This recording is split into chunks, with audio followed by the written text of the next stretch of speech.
దేవుని మహాపరిశుద్ధ నామానికి స్తోత్రం కలుగునుగాక. దేవుని మహాపరిశుద్ధ నామానికి మహిమ కలుగునుగాక. ఆమేన్. చాలా కాలం తర్వాత మరలా ఈ విధంగా స్థానిక సంఘానికి వచ్చి దేవుని వాక్యాన్ని చెప్పడానికి దేవుడు చూపించిన ఈ కృపను బట్టి నేను నిజంగా ఎంతగానో దేవుని స్తుతిస్తున్నాను, ఎంతగానో సంతోషిస్తున్నాను. కూడి వచ్చిన సంఘ బిడ్డలైన మీ అందరికీ ప్రభు నామములో నా హృదయపూర్వకమైన వందనాలు తెలియజేస్తున్నాను. అందరికీ వందనాలు.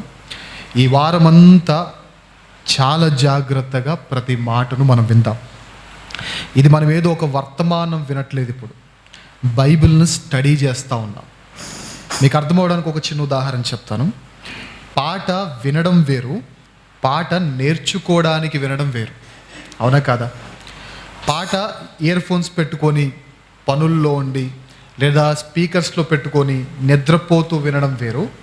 రేపొద్దున నేను ఆరాధనలో పాడాలి కాబట్టి చూడకుండా పాడడానికి నేను నేర్చుకోవాలి అనే ఉద్దేశంతో వినడం వేరు. బైబిల్ వర్తమానాలు వినడం వేరు, వాటిని డీటెయిల్డ్ అనాలిసిస్తో స్టడీ చేయడానికి వినడం వేరు. ఈ వారమంతా మనం చేసేది ఏంటంటే బైబిల్ను వినడం కాదు, బైబిల్ను ధ్యానించడం. బైబిల్ను కేవలం పైపైన చదవడం కాదు, ఏం చేయబోతున్నాం? బైబిల్ ధ్యానం మనం చేయబోతున్నాం. కాబట్టి చాలా జాగ్రత్తగా విందాం. ఈ వారం రోజులంతా మనం చేసే ఈ ప్రయాణం అంతా దేని గురించి అంటే, బైబిల్లో జనాంగాలు మనకు కనబడుతూ ఉంటారు కదా. జనాంగాలు ఎలాంటి వారు? ఫిలిస్తీయులు అంటాడు దేవుడు బైబిల్లో, తర్వాత ఎదోమీయులు అని అంటాడు, అమ్మోనీయులు అంటాడు, మోయాబీయులు అంటాడు. బైబిల్ చదివేటప్పుడు ఈ సౌండింగ్ అంతా మనకు తగులుతూ ఉంటుంది చూడండి మధ్య మధ్యలో కదా. ఎంతమందికి అర్థమవుతుంది నా మాట? మోయాబీయులు అంటాం, అమ్మోనీయులు అని చదువుతాం, తర్వాత పెరిజ్జీయులు అంటాము, హిత్తీయులు అంటాము, యెబూసీయులు అంటాము. ఎవరి జనాంగాలు?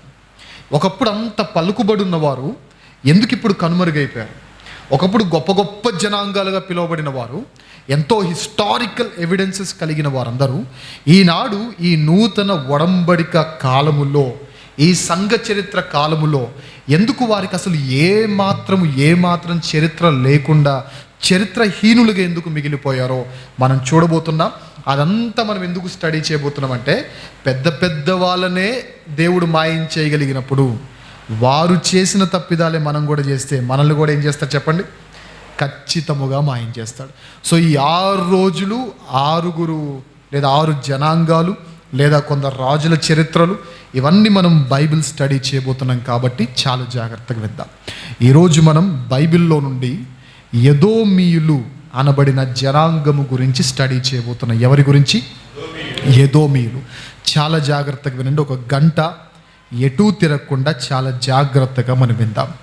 అయితే ఎదోమీయుల గురించి నేనెందుకు ఒక క్రిస్టియన్గా నేనెందుకు అసలు ఎదోమీయుల గురించి స్టడీ చేయాలి అనంటే, బైబిల్లో వీరికి చాలా వెయిటేజ్ ఇచ్చాడు దేవుడు. ఏదో గాలికి వచ్చేసి గాలికి వెళ్ళిపోయిన జనాంగం కాదు ఈ జనాంగం. బైబిల్లో వీరి గురించి సుమారుగా 100 సార్లు ప్రస్తావించబడింది బైబిల్లో. అది మాత్రమే కాదు, కానీ ఆదికాండం నుండి ప్రకటన గ్రంథం వరకున్న ఈ 66 పుస్తకాల ఈ దేవుని గ్రంథములో అనేక మంది ప్రవక్తలు ఈ ఎదోము గురించి ప్రవచించినట్లుగా బైబిల్లో మనకు కనబడుతుంది. ఎలాంటి ప్రవక్తలు, ఎలాంటి వారు, ఎవరెవరు ప్రవచించారంటే, ఇర్మియా గారు ఎదోము గురించి ప్రవచించారు, యెహెజ్కేలు గారు ఎదోము గురించి ప్రవచించారు, యెషయా గారు ఎదోము గురించి ప్రవచించారు, ఆమోసు గారు ఎదోము గురించి ప్రవచించారు. ఇక ఓబద్యా గ్రంథం ఏదైతుందో బైబిల్లో మనందరికీ తెలిసిన చిన్న పాత నిబంధనలోని చిన్న గ్రంథం, ఇదంతా ఎవరి గురించిన ప్రవచనం అంటే చెప్పండి? ఎదోమును గురించిన ప్రవచనం. ఇప్పుడు యోనా గ్రంథం అనగానే ఎవరి గురించిన ప్రవచనం? అది యోనా గ్రంథం అనగానే నినేవే గురించిన ప్రవచనం.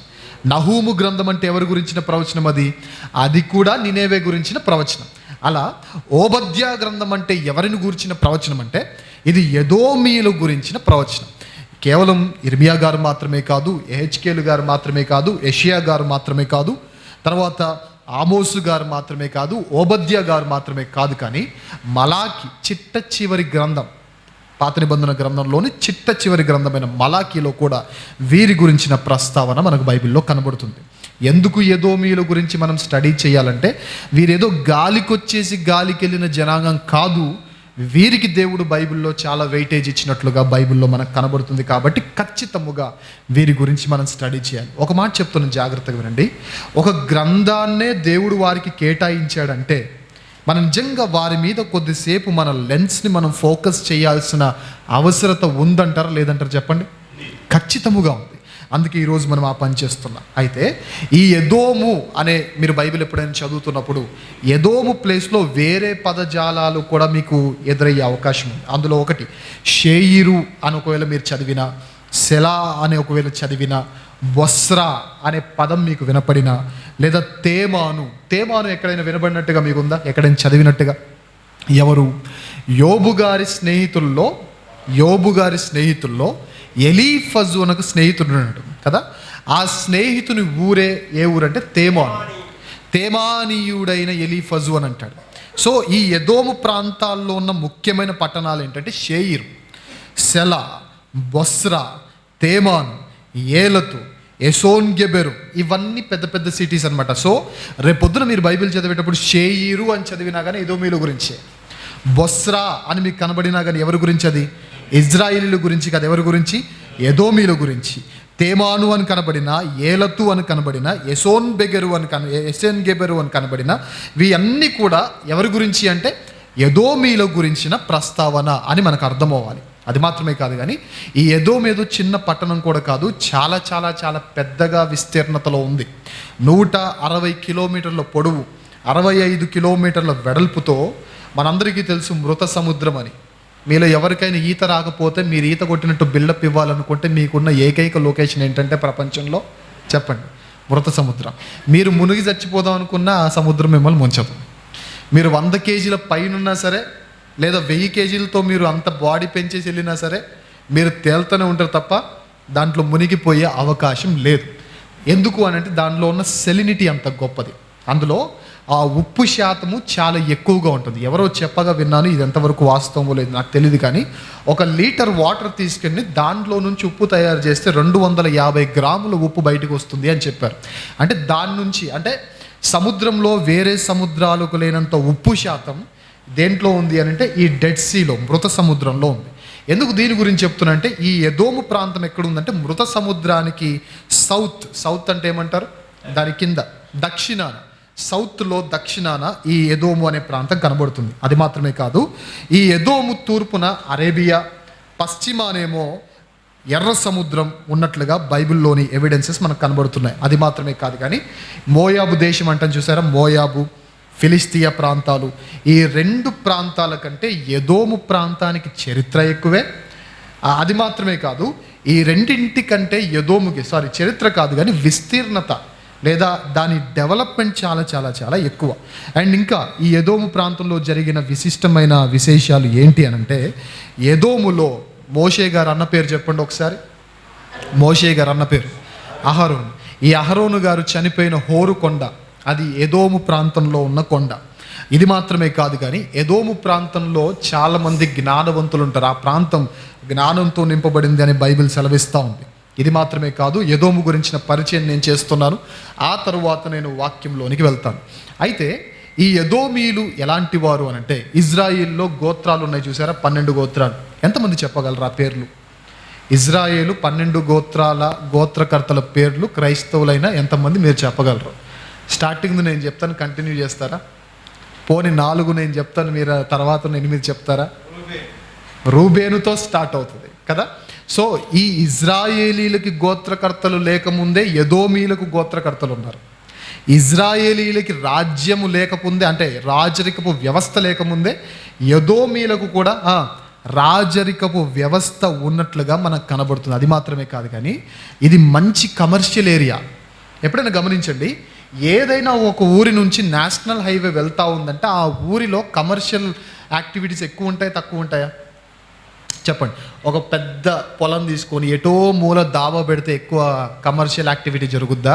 నేను ఒక డాబా పెట్టాలంటే మంచి హైవే చూసుకొని కొంచెం పార్కింగ్ ఏరియా వదిలిపెట్టేస్తే ఎక్కడ నాకు బాగా జరుగుతుంది చెప్పండి నా బిజినెస్? సో హైవేలో జరుగుతూ ఉంటుంది.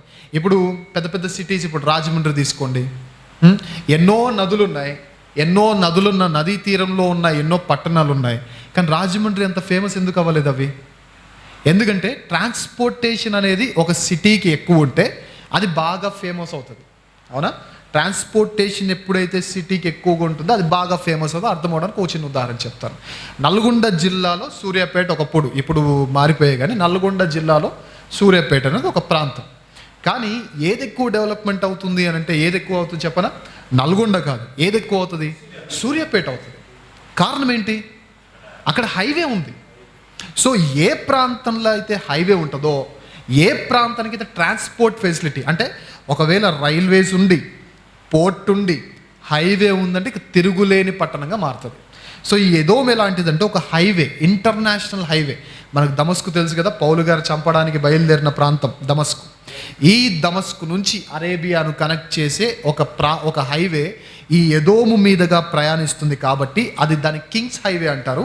ఈ కింగ్స్ హైవే వల్ల ఎదోము ప్రాంతం ఎప్పుడూ కూడా మంచి బిజినెస్ క్యాపిటల్గా మారినట్లుగా మనకు చరిత్ర అనేకమైన విశేషాలను తెలియజేస్తుంది. అయితే ఈ ఎదోములు అన్నిటికంటే ముఖ్యమైన ప్రాంతం షేయిరు కొండ, కరెక్ట్గా మధ్యలో ఉంటుంది ఎదోముకి. షేయిరు పర్వతం అంటారు. ఈ ఎదోమీలు వారి హ్యాబిట్స్ ఎలా ఉంటాయంటే మనలాగా ఇలాంటి ఫ్లాట్ ఏరియాస్లో కట్టుకోరు వాళ్ళు ఇల్లులు. ఎక్కడ కట్టుకుంటారు? కొండలు, పర్వతాలు ఇవి ఉంటాయి చూసారా, వాటి మీద కట్టుకుంటారు. వాటి మీద కట్టుకోవడం వల్ల వీళ్ళకి ఆటోమేటిక్ ఒక గర్వం వచ్చేసింది. ఏం చెప్పనా, మమ్మల్ని టచ్ చేసే మగాడు ప్రపంచంలో ఎవరు లేరు అనుకుంటారు వాళ్ళు. కొండల మీద ఉన్న పట్టణాలకి ధైర్యం ఎక్కువ, కొండల మీద ఉన్న పట్టణాలకి కొంచెం గర్వం కూడా ఎక్కువ. ఎందుకంటే ఎవరైనా వారి మీదకి యుద్ధం చేయడానికి వచ్చారనుకోండి, పైనుంచి బాణాలు వేసి చంపేస్తారు. వాళ్ళు ఎక్కక ముందే వీళ్ళు చంపేస్తారు. సో కొండ మీద ఉన్న పట్టణాన్ని పట్టుకోవాలంటే చాలా చాలా చాలా జ్ఞానం ఉండాలి, చాలా చాలా చాలా అనుభవ జ్ఞానం కూడా ఉండాలి. సో ఎప్పుడైతే వీరు కొండల్లో స్థిరపడిపోయారో ఆ కొండ సందుల్లో మంచి మంచి ఏమంటారు ఇవంట చూసారా, సొరంగాలు తవ్వుకున్నారు. ఈ సొరంగాల మధ్యలో వీరు మాత్రమే చాలా ఫాస్ట్గా వెళ్ళగలరు. అంతే కదా, మొసలికి నీటిలో బలం, అంతే కదా. ఇప్పుడు మనం రోడ్డు మీద పరిగెట్టే వాళ్ళం కొండ ఎక్కమంటే ఎక్కడెక్కుతాం చెప్పండి? ఎక్కలేం కదా. మేము ఏజెన్సీ వెళ్ళి ఒక ప్రాంతంలో వాకింగ్ చెప్పాము, మన టీం మెంబర్స్ అందరూ వెళ్ళాము. అక్కడ వెంకటన్న వాళ్ళు మమ్మల్ని వైజాగ్ తీసుకెళ్ళిన తర్వాత వాళ్ళు ఒక ప్రాంతానికి వెళ్ళిపోయారు, మమ్మల్ని ఒక ప్రాంతానికి మీరు ఈ ఏరియాకి వెళ్ళేసి పలానా టైం కల్లా ఇక్కడికి రండి అన్న అని చెప్పారు. అలా అందరం ఈ టైం కల్లా ఇక్కడ కలవాలని చెప్పేసి స్ప్రెడ్ అయిపోయారు. మాకు ఆ ఏరియా తెలియదు, ఒక ఊర్లో వదిలిపెట్టేసి వెళ్ళిపోయారు. ఆ ఊర్లో వదిలిపెట్టిన తర్వాత అక్కడ ఉన్న ఒక ఆయన అన్నాడు, పక్కన ఇంకొక ఊరు ఉంది కూడా, అక్కడ కూడా వాకింగ్ చెప్పేసి రండి అన్నాడు. ఎంత దూరం అంటే 10 నిమిషాలు అన్నాడు. 10 నిమిషాలే కదా, ఏముందులే, ఈ 10 నిమిషాల్లో వెళ్తాము, 10 నిమిషాలు చెప్తాము, 10 నిమిషాల్లో వస్తాము. మొత్తం ఎంత అవుద్ది? అరగంట అవుద్ది. ఈ అరగంటలో మేము అది కంప్లీట్ చేసుకొని తిరిగి వచ్చేసరికి వాళ్ళు చెప్పిన టైంకి మేము కలవాల్సిన జంక్షన్లో మేము కలుస్తాం అని అనుకున్నాం. వాళ్ళు 10 నిమిషాలు అని చెప్పారు. మాకు అర్థమైన విషయం ఏంటంటే 10 నిమిషాలు మాకు కాదు, వాళ్ళకి. ఆయన బాగానే పోతున్నాడు, మాకు సినిమాలు కనబడుతున్నాయి. ఒక్కొక్క అడుగు వేస్తుంటే ఒక్కొక్క సినిమా. ఎక్కడ 3 కొండలు అలా ఎక్కి ఇలా దిగి, అలా ఎక్కి ఇలా దిగి, అలా ఎక్కి, మీరు నమ్మరండి 1.5 నుంచి 2 అవర్స్ పట్టింది మాకు. ఆ 2 అవర్స్ జర్నీని ఆయన అన్న మాట ఏం చెప్పనా, 10 నిమిషాలే పక్కనే కదా అన్నారు. ఆ తర్వాత తిరిగి వచ్చిన తర్వాత వాళ్ళు ఇక ఈ వెంకటన్న వాళ్ళు ఈ ట్రూప్ అంతా పోలీస్ కంప్లైంట్ ఇవ్వడం ఒకటే తక్కువ మా గురించి. ఎందుకు? రావాల్సిన టైం అరగంటలో మేము ఎన్ని గంటలు వేస్ట్ చేసి చెప్పనా, 5 గంటలు మేము కనబడలేదు. మంచి దట్టమైన అడవి, ఎలుగుబంట్లు బాగా తిరిగే ప్రాంతం. 5 గంటలు కనపడకపోయేసరికి తిరుగుతున్నారు. వచ్చిన తర్వాత అన్నారు, అన్న ఏం లేదని, ఎక్కడికి వెళ్ళారన్నా అని వాళ్ళు. మేమన్నా అన్న 10 నిమిషాలు అన్నారన్నా వెళ్ళామంటే, అన్న వాళ్ళ మాటలు నమ్మొద్దన్నా, ఒకసారి మేము కూడా మోసపోయామన్నా, 10 నిమిషాలంటే మనకు కాదన్నా, అది వాళ్ళకన్నా అనగానే అప్పుడు అర్థమైంది. అంటే ఎందుకు ఈ మాట చెప్తానంటే, ఈ షేయిరు ప్రాంతంలో ఉన్న ఎదోమీలకు కొండలు ఎక్కడము దిగడం బాగా అలవాటు. సో ఎప్పుడైనా వాళ్ళ ఏరియాకి వెళ్ళి వాళ్ళని కొట్టి గెలవడం అంటే చాలా చాలా చాలా కష్టమైన పని. కాబట్టి ఒక రకమైన గర్వము కూడా వీళ్ళకు ఉంది. పెట్రా లేదా సెలా అనే ప్రాంతము వీరి రాజధానిగా పిలువబడుతుంది. అయితే ఇదంతా నేను ఎందుకు చెప్పానంటే, ఇంత కమర్షియల్ సిటీ, ఇంత మంచి డెవలప్మెంట్ అయిన సిటీ, ఏ ఒక్కరు కూడా వాళ్ళని పట్టుకోవడానికి, ఏ ఒక్కరు వాళ్ళని కొట్టడానికి దమ్ము లేనంత గొప్పగా ఆ కొండల మీద గుహలు కట్టుకొని మరి నివసిస్తున్న వీరు బలమైన జనాంగం ఎందుకు ఇంత చరిత్ర కలిగిన వారు ఎక్కడ మాయమైపోయారు? ఏ తప్పిదం చేయడం వల్ల మాయమైపోయారు? అంటే ఇంత బలమైన వారు, ఇంత గొప్పవారు, ఇంత చరిత్ర కలిగిన వారు, అసలు ఇజ్రాయేలీలకు ముందు రాజులు లేకముందే వీళ్ళలో రాజులు ఉన్నారు. ఇజ్రాయేలీలకు గోత్రకర్తలు లేకముందే వీళ్ళలో గోత్రకర్తలు ఉన్నారు. వీళ్ళలో ఏమాత్రము డెవలప్మెంట్ లేకముందే, అంటే ఇంకో మాట చెప్పాలంటే ఇజ్రాయేలీలు బానిసత్వంలో ఉన్నప్పుడే వీరు రాజ్య పరిపాలనలో ఉన్నారు ఎదోమీలు. అలాంటిది ఇంత గొప్ప చరిత్ర కలిగిన ఈ జనాంగం ఏమైపోయింది? అసలు ఇంతకీ ఎదోమీలు అంటే ఎవరు? ఇదంతా ఎక్కడి నుంచి స్టార్ట్ అయింది? ఇంత గొప్ప చరిత్రకి ఏమైపోయింది? కేర్ ఆఫ్ అడ్రస్ ఏది? ప్రస్తుతం ఎదోమి ఎక్కడుంది? దాని చరిత్రలో అది చేసిన తప్పిదాలేంటి? దేనివల్ల అది కనుమరుగై అయిపోవాల్సి వచ్చింది? ఇవన్నీ మనం తెలుసుకొని ఈ స్థితి మనకు రాకుండా ఉండడానికి, ఆ తప్పిదాలు మనం చేయకుండా జాగ్రత్తగా విందాం. ఇంతకీ ఈ ఎదోమీలు అంటే ఎవరో, దానికి మూల పురుషుడు ఎవరో మనమందరం ఆదికాండం ఓపెన్ చేద్దాం. ఆదికాండం 36వ అధ్యాయం. ఆదికాండము 36వ అధ్యాయం 9వ వచనాన్ని మనం చూద్దాం ఒకసారి. ఆదికాండము 36వ అధ్యాయం. ఆదికాండము 36వ అధ్యాయం 9వ వచనమా. షేయీరు మన్యములో నివసించిన ఎదోమీయుల తండ్రి అయిన ఎవరంట? ఎదోమీల తండ్రి ఎవరు? రేపు పొద్దున ఎవరైనా వచ్చి ఎదోము అంటే ఏంటి అని అంటే, ఎదోమీల తండ్రి ఎవరంటే మీరు అందరు చెప్పాల్సిన ఆన్సర్ ఏం చెప్పండి? Father of nation. మన ఇండియాకి జాతిపిత ఎవరు? మా పిత అనకండి. ఎవరు? మహాత్మా గాంధీ గారు. అలా ఒక్కొక్క దేశానికి ఒక్కొక్క జాతిపిత ఉన్నట్టుగా ఎదోము దేశానికి ఫాదర్ ఆఫ్ నేషన్ ఎవరు అంటే చెప్పండి? ఏశావు. అంటే ఇప్పుడు మనకు, మీకు అర్థమవడానికి చెప్తున్నాం, మనకు మన మనీ నోట్స్ మీద గాంధీ గారి బొమ్మ ఉన్నట్టుగా వాళ్ళ నోట్స్ మీద పెట్టాలంటే ఎవరి ఫోటో పెట్టాలి చెప్పనా? ఏశావు గారి ఫోటో పెట్టాలి. ఇది మాత్రమే కాదు కానీ 36వ అధ్యాయం 43వ వచనాన్ని కూడా చూద్దాం ఒకసారి. 43వ వచనము. ఏశావు ఎదోమీయులకు ఏంటంట? సో ఈ ఎదోమీలు అని మీరు విన్నప్పుడల్లా మీకు గుర్తు రావాల్సింది ఏంటంటే ఎవరి సంతానం ఇదంతా? ఏశావు సంతానం. అయితే నేను అడుగుతున్న విషయం ఏంటంటే, ఏశావు సంతానం అంటే ఏశావు ఎవరి నుంచి వచ్చాడు చెప్పండి? ఎవరి కుమారుడు ఏశావు?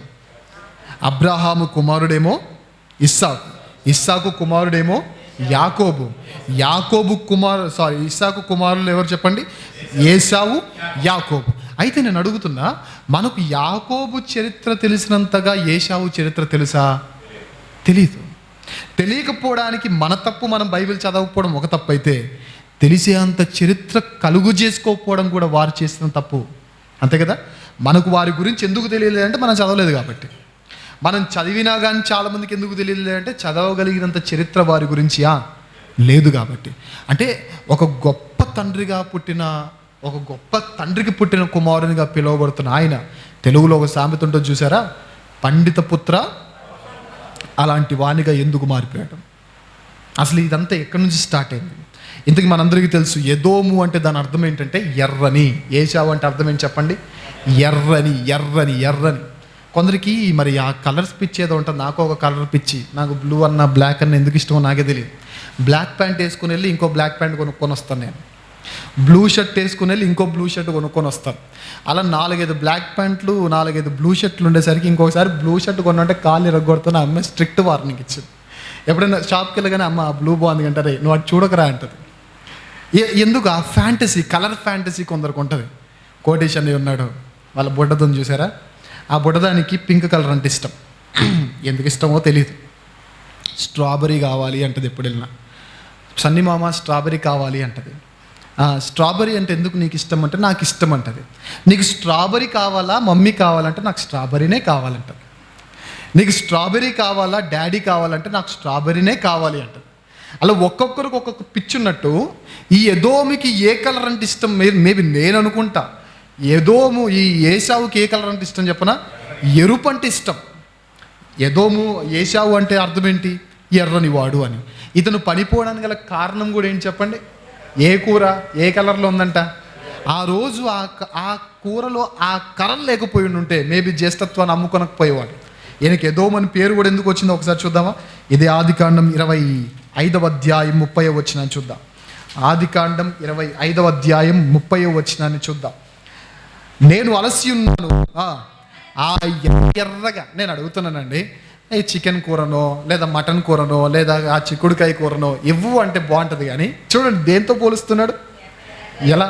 ఇప్పుడు అమ్మ చికెన్ వండింది అనుకోండి, మనం ఆ ఎర్రని కూర నాకు ఇవ్వండి అంటామా? ఏమంటాం? చికెన్. చిక్కుడుగాయ ఉండింది అనుకోండి, ఏమంటాం? చిక్కుడుగాయ అంటాం. కానీ ఈయన ఏమంటున్నాడు చూడండి, ఎర్రని కూర నాకు నాకు ఇవ్వరా అన్నాడు. అప్పుడు వెంటనే తమ్ముడు అన్నాడు, అరే అన్న, నీకు ఒకటి కావాలంటే, నీకు ఎరుపు అంటే ఇష్టం కాబట్టి నీకు ఎర్ర కూర కావాలంటే నీ జ్యేష్ఠత్వాన్ని నువ్వు అమ్మేయాల్సి వస్తుందిరా అంటే, ఒరే ఎరుపు కోసం ప్రాణమైన అర్పిస్తారా అన్నంతగా బిల్డప్ ఇచ్చేసి ఏం అమ్ముకున్నాడు చెప్పండి? జ్యేష్ఠత్వాన్ని అమ్ముకున్నాడు. ఈయన పుట్టడము ఎరుపు కలర్ రంగులోనే పుట్టాడు. ఈయన పడిపోయింది ఏ రంగు వల్ల? ఎరుపు రంగు వల్ల. అందుకే చూడండి లాస్ట్లో మాట ఉంటుంది, జ్యేష్ఠత్వమును ఎదోమా 30 వచనం, నేను అలసి ఉన్నాను, ఆ ఎర్రగానున్న దానిలో కొంచెము దయచేసి నాకు పెట్టమని అడిగను, అందుచేత అతని పేరు ఎందుకు ఎదోము అనబడ్డాడంటే ఎర్రని కూర కావాలన్నాడు. అండ్ ఇంకో విషయం చెప్పనా, ఈయన అక్కడి నుంచి తండ్రి దగ్గర నుంచి వెళ్ళిపోయి షేయీరు అనే ప్రాంతంలో సెటిల్ అవుతాడు. ఆ షేయీరు అనే ప్రాంతం కూడా ఏ కలర్లో ఉంటుంది చెప్పనా? ఎర్రమట్టి, మొత్తం ఎర్రని కొండలు అనమాట. కొన్ని ప్రాంతాల్లో కొన్ని కొండలు చూస్తూ ఉంటాం చూడండి, టోటల్గా ఎర్రమట్టితో ఉంటాయి, ఎర్రటి రాతితో అలా ఉంటాయి అన్నమాట. సో ఈ ఎరుపుతోనే పుట్టాడు, ఎరుపు దగ్గరే పడిపోయాడు, ఎరుపు దగ్గరే సెటిల్ అయిపోయాడు. మేబీ ఆ కలర్ ఫ్యాంటసీ ఏంటో కానీ మొత్తానికి అయితే ఈయనకి అదంటే చాలా ఇష్టం. అయితే ఇంతగా ఒక మంచి తండ్రికి, అంటే నన్ను అడిగితే మనందరము తండ్రి అయిన అబ్రహాము అని పిలుచుకుంటున్న అతని కుమారుడైన ఇస్సాకుకి, అతని కుమారుడైన యాకోబుకు పుట్టిన ఏశావు ఇజ్రాయేలంతగా దేవుని గ్రంథంలో ఆ చరిత్రను పొందకపోవడానికి గల బలమైన కారణాలు కొన్ని ఉన్నాయి. ఆ కారణాలు ఏంటో మనం చూసి మనం ముగించుకుందాం. అంతకన్నా ముందుగా ఒక్కసారి ఆదికాండం 25వ అధ్యాయానికి వచ్చేద్దాం. ఆదికాండము 25వ అధ్యాయము ఒకసారి చూడండి. 25వ అధ్యాయము 23వ వచనాన్ని మనం చూద్దాం. 2 జనములు నీ గర్భములో కలవు, 2 జనపదములు నీ కడుపులో నుండి ప్రత్యేకముగా వచ్చును, ఒక జనపదము కంటే ఒక జనపదము బలిష్టమై ఉండదు. అంటే దేవుడు వీరు పుట్టక ముందే, రోమిలకు రాసిన పత్రికలో చాలా క్లియర్గా ఉంటుంది, వీళ్ళు బాలురు ఎదిగి మంచి చెడ్డ చెయ్యకముందే దేవుడు ఏశావును తృణీకరించి యాకోబుని ఎన్నుకున్నాడని బైబిల్ చరిత్ర మనకు ఘోషిస్తూ ఉంది. అయితే మనం అర్థం చేసుకోవాల్సిన విషయం ఏంటంటే, ఏశావు పుట్టక ముందే ఏశావు కంటే యాకోబు గొప్పవాడవుతాడని దేవుడు ప్రవచనం చెప్పాడు. అయితే దీన్ని బట్టి మనకు అర్థమవ్వాల్సింది, దేవుడు చెప్పాడు కాబట్టి ఏశావు పాడైపోలేదు. అర్థమవుతుందా? ఏశావు పాడైపోతాడు కాబట్టి దేవుడు ముందుగా చెప్పాడు. మీకు అర్థమవడానికి ఒక చిన్న ఉదాహరణ, ఇస్కరియోతు యూదా గురించి ప్రవచనం ఉందా లేదా? ఉంది. 109వ కీర్తనలో కెరియోతు ప్రాంతంలో గురించి, అతని ఉద్యోగం వేరొకటి తీసుకును, అతని ఇల్లు పాడైపోవును, ఇదంతా ఉంది చూసారా? ఎవరి గురించిన ప్రవచనం అది? ఇస్కరియోతు యూదా గురించిన ప్రవచనం. అయితే ఇస్కరియోతు యూదా గురించి ప్రవచనం చెప్పాడు కాబట్టి ఇస్కరియోతు యూదా అప్పగించలేదు. ఇక ఏ దిక్కు లేకుండా, ప్రభువా నేను నిన్ను అప్పగించాలని నాకు లేదయ్యా, కానీ నీ ప్రవచనం నన్ను బంధించి మరి నన్ను అప్పగించేలా చేస్తుందయ్యా, ఆ ప్రవచనం నన్ను పాపిగా మారుస్తుందయ్యా అని చెప్పడానికి ఏం లేదు. ప్రవచనం అనేది జరిగేది తెలియజేస్తాడు, కానీ ప్రవచనం ఉంది కాబట్టి జరుగుద్ది అని కాదు. అర్థమవుతుంది కదా? సో ఇక్కడ దేవుడు చెప్పింది 2 జనపదములు, ఒకటి ఇజ్రాయేలీలు, రెండవది ఎదోమీయులు. ఇజ్రాయేలీలు, ఎదోమీయులు. ఇక ఈ 25వ అధ్యాయం తర్వాత మనందరికీ తెలుసు, యాకోబుకు ఏశావుకు చిన్న గొడవ. ఏంటో గొడవ? తండ్రేమో ఒక కూర తీసుకొని రమ్మంటాడు, అంతలో తమ్ముడు వచ్చేసి ఏం చేస్తాడు? మోసం చేసేసి ఆశీర్వాదాలు తీసుకొని పారిపోతాడు. ఇలా పారిపోయిన తర్వాత ఒకవైపు ప్యారలల్గా జరుగుతున్న హిస్టరీ ఏంటంటే, ఇది తమ్ముడు అనుకోండి, ఇది అన్న అనుకోండి, ఇది ఏశావు అనుకోండి, ఇది యాకోబు అనుకోండి. యాకోబు పారిపోయిన తర్వాత ఇతని సంతానం మళ్ళీ తిరిగి రావడము, తర్వాత మళ్ళీ వెళ్ళిపోవడము. ఐగుప్తులో 430 సంవత్సరాలు వారు బానిసలుగా ఉన్న ఈ టైంలో, అంటే వీళ్ళందరూ బానిసలుగా ఉన్నప్పుడు ఈయన షేయూరుకి వెళ్ళిపోయాడు, ఈయన కొండలను తవ్వేశాడు, గొప్ప గొప్ప పట్టణాలను కట్టేశాడు, అందులో రాజులను నియమించుకున్నాడు. రాజరికపు వ్యవస్థ ఎప్పుడైతే వచ్చిందో గమనించండి, ట్యాక్సెస్ వల్ల ఊరికి మేలు జరుగుద్ది. అవునా కాదు చెప్పండి? ఇప్పుడు నా సేవింగ్స్ అకౌంట్లో డబ్బులు ఉండేదానికంటే నా ఫిక్స్డ్ అకౌంట్లో డబ్బులు ఉండడం వల్ల నాకు ఉత్తమం అంటారా కాదంటారా? సేవింగ్స్ అకౌంట్లో 10 లక్షలు నాకు ఉండేదానికంటే ఫిక్స్డ్ డిపాజిట్ 10 లక్షలు నేను చేస్తే ఏది బెటర్ చెప్పండి నాకు? ఫిక్స్డ్ డిపాజిటే. నార్మల్గా సహోదరులందరూ కలిసి ఉండేదానికంటే అందరూ కలిసి ట్యాక్స్ కట్టి రాజును పెట్టుకోవడం వల్ల డెవలప్మెంట్ ఎక్కువ కనబడుతుంది. కాబట్టే ఇజ్రాయిల్ అన్నారు ఏమని? లోక మర్యాద చెప్పున మాకు కూడా ఎవరు కావాలన్నారు? రాజులు కావాలి అని చెప్పారు. అంటే ట్యాక్సెస్ కడతా ఉంటారు, ఒక మంచి సిస్టమ్ అనేది కనబడుతూ ఉంటుంది, రూల్స్ అనేవి ఉంటా ఉంటాయి.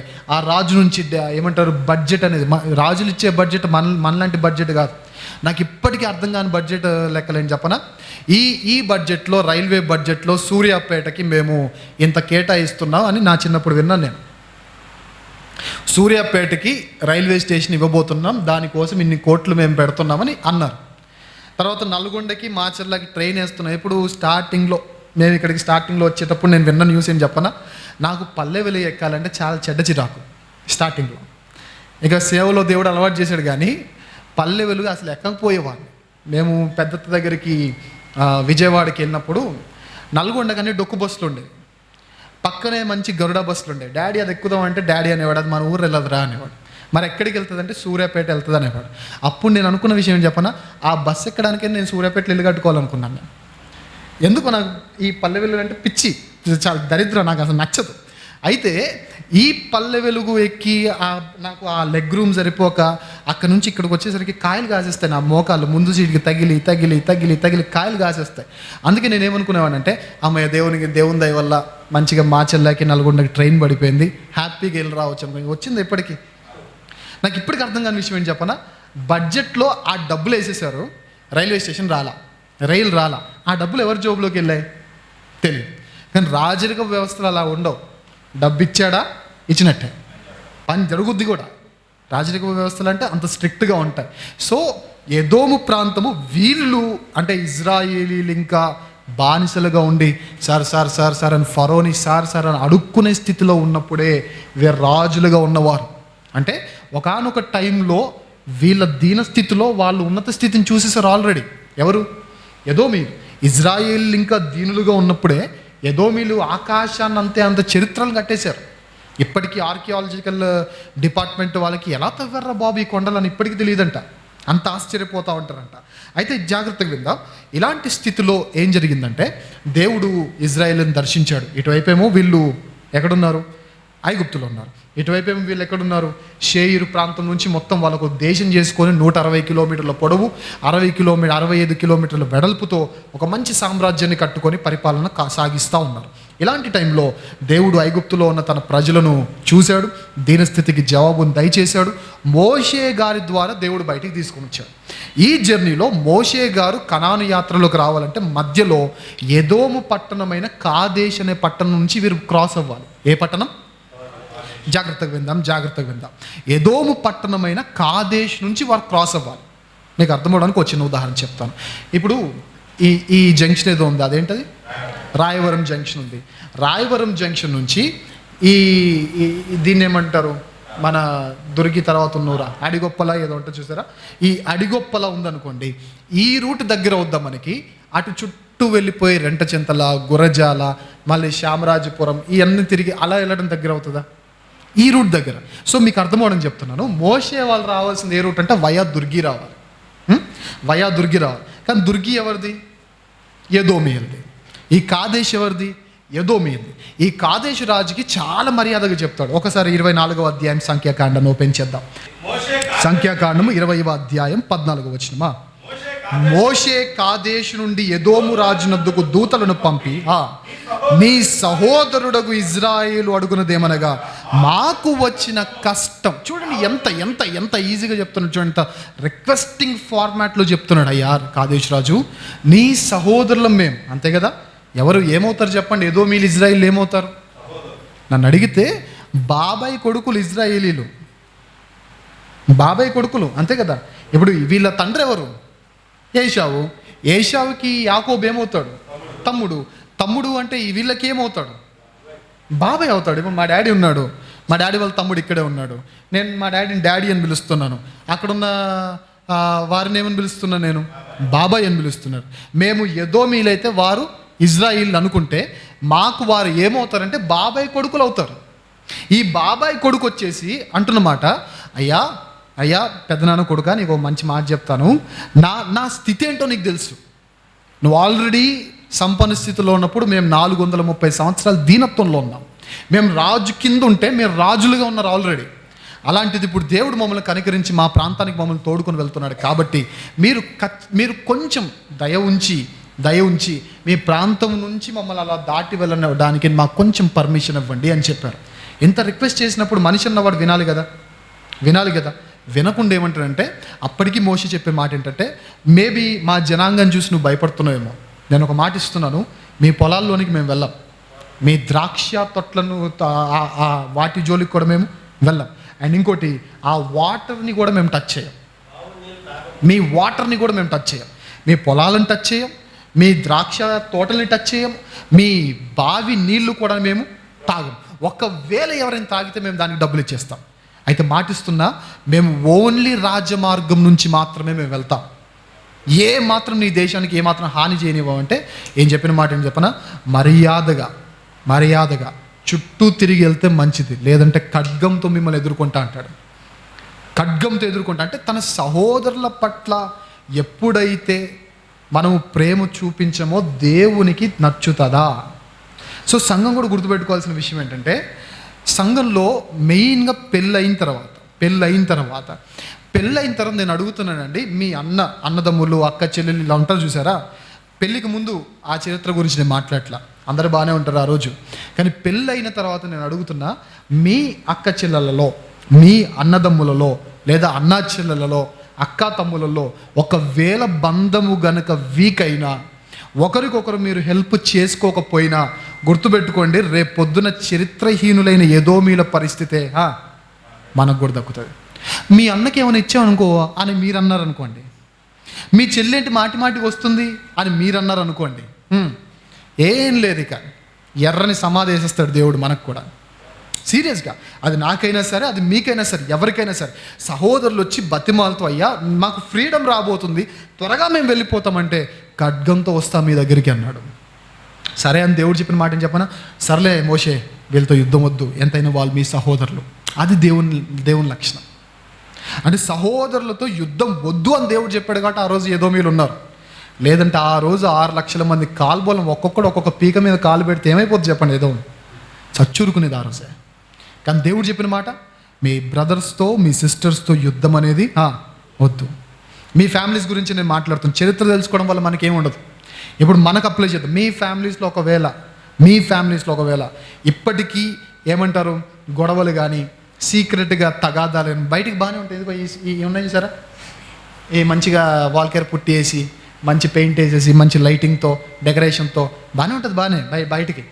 లోపలికి వెళ్ళేసరికి ఒకసారి అది ఊడిపోయింది అనుకోండి, అసలు రంగు బయటపడుతుంది. అందుకే దేవుడు కొత్త నిబంధన భాషలో వీళ్ళ గురించి మనలాంటి వారి గురించి అంటాడు, మీరు సున్నము కొట్టిన. నిజంగా చూడండి, కొందరు ఇళ్ళ కంటే సమాధులు బాగా కట్టుకుంటారు కదా. ఇల్లు అరిటాకులతో తాటాకులతో ఉంటుంది, ఇల్లు రేకులతో ఉంటుంది, ఇంట్లో కూర్చోడానికి చైర్ ఉండదు. కానీ సమాధికి మాత్రం స్లాబ్ వేస్తాం మనం, టైల్ చేస్తాం మనం కదా. సో ఆ సమాధి, నిజంగా చెప్తున్నా, ఇంట్లో సరైన వాళ్ళు ఉంటారు, సమాధిలో సరైన వాళ్ళు ఉంటారు. చెప్పండి, ఇంట్లో ఉంటారు. ఇంటిని పట్టించుకోము, ఇంట్లో రైస్ అయిపోతే పట్టించుకోము, ఆయిల్ అయిపోతే పట్టించుకోము, చీరలు లేకపోతే పట్టించుకోము, మంచంలో ఆ పరుపు బొక్కలైనా పట్టించుకోము, ఏమైనా పట్టించుకోము. సమాధికి మాత్రం చెక్కు చెదరు కూడా కాపాడుకుంటాం. అలాంటి జీవితం మీదైతే గుర్తుపెట్టుకోండి, ఇంత చరిత్ర కలిగిన ఎదోమీయులు చచ్చినట్టు ఏదో రోజు మనం కూడా చెప్పండి చచ్చి ఊరుకుంటాం. కానీ మన సంఘానికి వస్తే చచ్చిపోవడానిక కాదు కదా. ఆ రోజు కాదేశు నుంచి వాళ్ళు వెళ్ళిపోయిన తర్వాత దేవుని మాటను బట్టి యుద్ధం చేయకుండా వెళ్ళిపోతారు. కానీ అప్పటి నుంచి వీళ్ళకి బాగా ఎదోమీయులకు సహోదరుల మీద పగ. ఏంటా పగ చెప్పనా, ఎప్పుడో చేసిన తప్పిదం. ఏంటది, యాకోబు అన్నని మోసం చేసి, సో అన్న నాకు తెలిసినంత నేను అనుకుంటా వాళ్ళ ఎదుగుదలంతా చూపించి మాటికి నూరు పోసిన విషయం ఏం చెప్పనా, ఒరే యాక్చువల్గా ఆశీర్వాదం మనదిరా, ఆడు నన్ను మోసం చేశాడు చెప్పడం వల్ల మోసం చేసినాడు బాగానే ఉన్నాడు, మోసపోయినాడు బాగున్నాడు. కానీ వీళ్ళు మధ్యలో పానకంలో పుడకలు, వీళ్ళు కలవరు. అలా పగబెట్టుకొని ఎంతగా పగబెట్టేసుకున్నారంటే, ఈ కాదేశ్ నుంచి హోరు మార్గంలో వెళ్తారు. హోరు మార్గంలో అహరోన్ గారు చనిపోతారు. ఆ హోరు కొండ మీద అహరోన్ గారు చనిపోతారు. ఆ తర్వాత చరిత్ర అలా కంటిన్యూ అవుతుంటే సౌలుతో యుద్ధాలే, దావీదుతో యుద్ధాలే, దావీదు సైన్యాధిపతుల్లో అభిషేక్తో యుద్ధము, తర్వాత యోవాబుతో యుద్ధము, సొలొమోన్తో యుద్ధము, యెహోషాపాతు టైంలో యుద్ధము. ఇక యెహోషాపాతు టైం వరకు, దావీదు నుంచి యెహోషాపాతు టైం వరకు ఎదోమీయులు ఇజ్రాయేలీలకు బానిసలుగా ఉండేవారు. కానీ యెహోషాపాతు టైంలో సొలొమోను చేసిన ఒక పని ఏంటంటే, సొలొమోను బిజినెస్ మైండెడ్ పర్సన్, చాలా చక్కని బిజినెస్ మైండ్ ఉంటుంది. ఆయన ఓడరేవులు కట్టించేసి రాగి ఉంటుంది చూసారా, రాగి తవ్వకాలు జరిపించేసి వీటిని ఎక్స్పోర్ట్స్ అండ్ ఇంపోర్ట్స్ బిజినెస్ అంతా బాగా చేసేవాడు. అదే బిజినెస్ని కంటిన్యూ చేస్తూ యెహోషాపాతు చేస్తూ ఉన్నప్పుడు ఏలతు అనే ప్రాంతం దగ్గర ఓడ బద్దలైపోవడం, ఆ ఏలత్ అనే ప్రాంతం విషయంలో జరిగిన ఆ సిచ్యువేషన్ని బట్టి వీరు ఎదోమీయులు, అమ్మోనీయులు, మోయాబీలు కలిసి యుద్ధం చేసినప్పుడు దేవుడు ఈ ముగ్గురిని కలిపేసి వాళ్ళలో వాళ్ళే చంపుకునేలా చేసి యెహోషాపాతు రాజ్యాన్ని కాపాడుతాడు. అంత మాత్రమే కాదని వీళ్ళ పగ ఏ రేంజ్కి వెళ్ళిపోయింది చెప్పనా, దావీదు టైంలో తగ్గల, సౌలు టైంలో తగ్గల, దావీదు టైంలో తగ్గల, అభిషేక్ దగ్గర తగ్గలేదు, యోవాబు టైంలో తగ్గలేదు, సొలొమోను టైంలో తగ్గలేదు, యెహోషాపాతు టైంలో తగ్గలేదు. ఆ తర్వాత వచ్చిన యెహోరాము ఏలబడిలో మళ్ళీ తిరుగుబాటు చేసేసి ఇప్పుడు ఆధిపత్యంని తొలగించుకున్నారు. అంటే ఇజ్రాయెల్ ఆధిపత్యం నుండి ఇండిపెండెంట్ స్టేట్గా ఎదోమీలు వెళ్ళిపోయారు. 40 సంవత్సరాలు ఇండిపెండెంట్గా వారు మారిపోయారు. ఆ తర్వాత యోవాషు కుమారుడైన అమజ్యా మళ్ళీ యుద్ధం జరగడం, 10,000 మంది ఎదోమీలను వారు చంపేసి సెలా అనే పట్టణాన్ని స్వాధీనం చేసుకోవడం. ఇలా యుద్ధాలు ఈ రాజుల చరిత్రలో అంత యుద్ధాలు, హిజ్కియా తండ్రైన ఆహాజు ఆ టైంలోనూ ఇదంతా యుద్ధాలు చేస్తూ అంతా యుద్ధాలు ఎందుకు జరుగుతున్నాయంటే వీరి మధ్యలో ఒకటే కారణం, పగ. ఏంటా పగ? మాకు రావాల్సిన ఆశీర్వాదం మీకు వచ్చింది, మేము ఎదుగుండాల్సిన దగ్గర మీరు ఎదుగుతున్నారు. సో ఈ యుద్ధాలన్నీ ఎక్కడ జరిగాయి అంటే ఏలతు పట్టణం ఒకసారి వీళ్ళు తీసుకోవడం, మళ్ళీ దాన్ని ఏదో వాళ్ళు కాన్కోర్ చేయడం, మళ్ళీ దాన్ని యుద్ధం చేసి ఇజ్రాయిల్ వారు మళ్ళీ ఆక్యుపై చేయడం, మళ్ళీ ఏదో వాళ్ళు తీసుకోవడం. అలా ఏలతు పట్టణం మీద యుద్ధం జరుగుతూ ఆహాజు టైంలో ఎదోమీలిక పూర్తిగా యుద్ధం చేసేసి ఏలతు పట్టణాన్ని స్వాధీనం చేసుకున్నారు. ఆ తర్వాత మరలా ఆ పట్టణం ఎప్పుడు కూడా ఇజ్రాయిల్ లేదా యూదా సామ్రాజ్యం చేతికి వెళ్ళలేదు. ఇలా ఉండగా జరిగింది ఏంటంటే, అష్షూరీయులు ఒకవైపు, బబులోనీయులు ఒకటి దండయాత్ర జరిగింది. అష్షూరీయులు వచ్చేసేమో ఉత్తర భూభాగాన్ని, ఇజ్రాయేలు 10 గోత్రాలని చెరబట్టుకుని వెళ్ళిపోయారు. ఆ టైంలో ఈ ఎదోమీయులు అష్షూరికి సామంత రాజ్యంగా మారిపోయింది. అంటే వీళ్ళు ఇండిపెండెంట్గా ఉన్నట్టే ఉంటారు, బట్ ఎవరి అండర్లో నడుస్తూ ఉంటారు? వీళ్ళు అష్షూరు సామ్రాజ్యపు అండర్లో వీళ్ళు నడుస్తూ ఉంటారు. అంటే అష్షూరు సామ్రాజ్యం ఇక ఎదోము సామ్రాజ్యం డిస్టర్బ్ చేయదు. రాజరికపు నియమాల్లో ఒక నియమం ఏంటంటే, ఇది మన రాజ్యం అనుకోండి, రేపు పొద్దున పొరుగు రాజ్యపు రాజు మన దగ్గరికి వచ్చి యుద్ధం చేయబోతుంటే, సార్ యుద్ధం వద్దు, నా రాజ్యాన్ని డ్యామేజ్ చేయగలను, మీరు ఏది చెప్తే అది చేస్తా అని నేను అన్నాను అనుకోండి, ఆ రాజు ఏం చేస్తాడంటే ఈ రాజ్యానికి నన్నే రాజుగా ఉంచుతాడు. కాకపోతే అధికారం తీసుకుని జస్ట్ సింహాసనం మీద కూర్చునే బాధ్యత నా తప్ప రూల్స్ పాస్ చేసే ఆ అధికారం నాకు ఉంటుందా? ఉండదు. సామంత రాజ్యాలుగా పిలువబడుతున్న రాజ్యాల్లో ఎదోము రాజ్యం ఒకటిగా మారిపోయిన తర్వాత ఈ అష్షూరు సామ్రాజ్యాన్ని తలదన్ని బబులోను వాళ్ళు, నెబుకద్నెజర్ వాళ్ళు యెరూషలేం మీదకి దండయాత్ర చేశారు.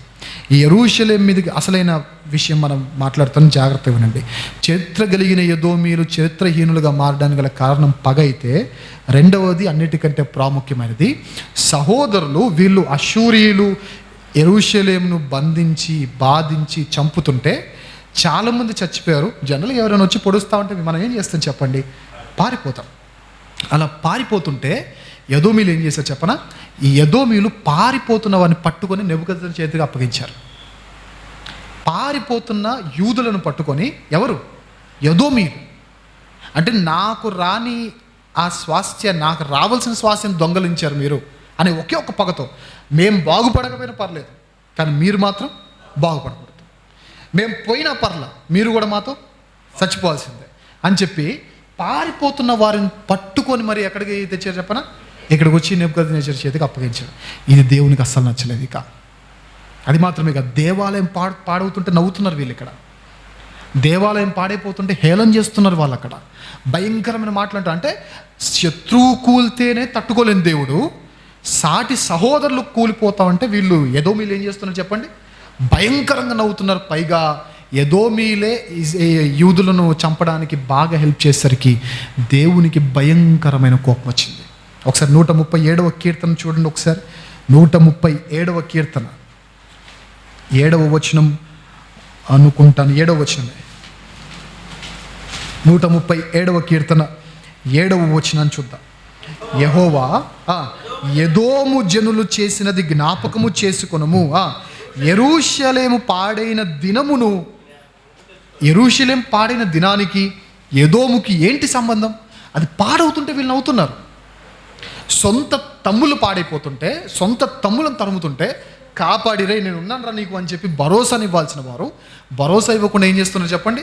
ఇలా రాజుకు అప్పగించేసరికి దేవునికి మామూలు కోపం రాలేదు కాదు. ఎందుకు ఈ మాట చెప్తున్నానంటే, ఈరోజు సంఘంలో ఎవరైతే గుర్తుపెట్టుకోండి, ఏ కుటుంబంలో ఇలాంటి పనికి రాని ఈ గొడవలు ఉన్నాయో, ఏ కుటుంబంలో అన్నదమ్ముల మధ్య అక్క చెల్లెల మధ్య గొడవలు ఉన్నాయో, లేదా ఒకరు బాగుపడుతుంటే ఒకరు చూసి తట్టుకోలేని స్థితిలో మీరుంటే గుర్తుపెట్టుకోండి, ఎదోముకు పట్టిన గతి దేవుడు మనకు కూడా పట్టిస్తాడు. ఒకరు కూలిపోతుంటే, ఇప్పుడు ఉన్నారు రమ్యక్క వాళ్ళు కూలిపోతుంటే రమణక్క నవ్వారు అనుకోండి, ఇక రమణక్కకి ఇక మనం మర్చిపోవాల్సిందే అంతే. ఒకవేళ ఎవరు మన అరుణక్క ఉన్నారు, ఒకవేళ అశోక్ అన్న కూలిపోతుంటే నీకు బాగైంది అన్నదనుకోండి, బాగా అవ్వడం అంటే ఏంటో దేవుడు అరుణక్కకు చూపిస్తాడు ఖచ్చితంగా. ఎందుకంటే ఇంటి వారి మధ్యలో ప్రేమ లేకపోయినా, ఆప్యాయత లేకపోయినా, పడిపోతున్నప్పుడు నవ్విన దేవునికి చాలా చాలా చాలా బీపీ వస్తుంది. ఆ బీపీతోనే దేవుడు రాయించిన గ్రంథం ఓబద్య గ్రంథం. ఆ బీపీతోనే దేవుడు రాయించిన గ్రంథం ఓబద్య గ్రంథం. చూడండి ఏం చేశారు చూద్దాం. యెహెజ్కేలు గ్రంథంలో చూద్దాం ఒకసారి. ఫాస్ట్గా ముందుకెళ్ళిపోదాం, ముగింపులో నేను జాగ్రత్తగా విందాం. యెహెజ్కేలు గ్రంథం 35వ అధ్యాయం 5వ వచనం చూద్దాం. యెహెజ్కేలు గ్రంథము 35వ అధ్యాయము 5వ వచనాన్ని మనం చదువుదాం. 5వ వచనం. ఎడతెగని పగ కలిగి వారి దోష సమాప్తి కాలమున, వారికి ఉపద్రవము కలిగిన సమయమున ఏం చేశారంట? వారి దోష సమాప్తి కాలం అంటే ఎప్పుడు? బబులోను చెర. నెబుకద్నెజర్ చేతిలో వారికి ముహూర్తాన్ని ఫిక్స్ చేశాడు దేవుడు. అలా ఫిక్స్ చేసినప్పుడు పారిపోతున్న వారిని పట్టుకొని అప్పగించేసరికి దేవుడు అంటున్న మాట, గనుక నా జీవము తోడు నేను నిన్ను రక్తముగా చేసేదను, రక్తము నిన్ను తరుమును, రక్తము నీకిష్టమైన గనుక రక్తమే నిన్ను తరుము. నువ్వు ఏది చేసావో నీకు కూడా అదే చేయబడుతుంది, జాగ్రత్త ఎదోమ్ అన్నాడు దేవుడు. ఓబద్య గ్రంథంలో కూడా అంటాడు ఇదే మాట, నీవు చేసినదే నీ నెత్తి మీదకి వస్తుంది. అందుకే రేపు పొద్దున ఊరికి ప్రతి మాటకి ఏదో నోరుంది కదా అని ఇష్టం వచ్చినట్టు మాట్లాడేవారు జాగ్రత్త.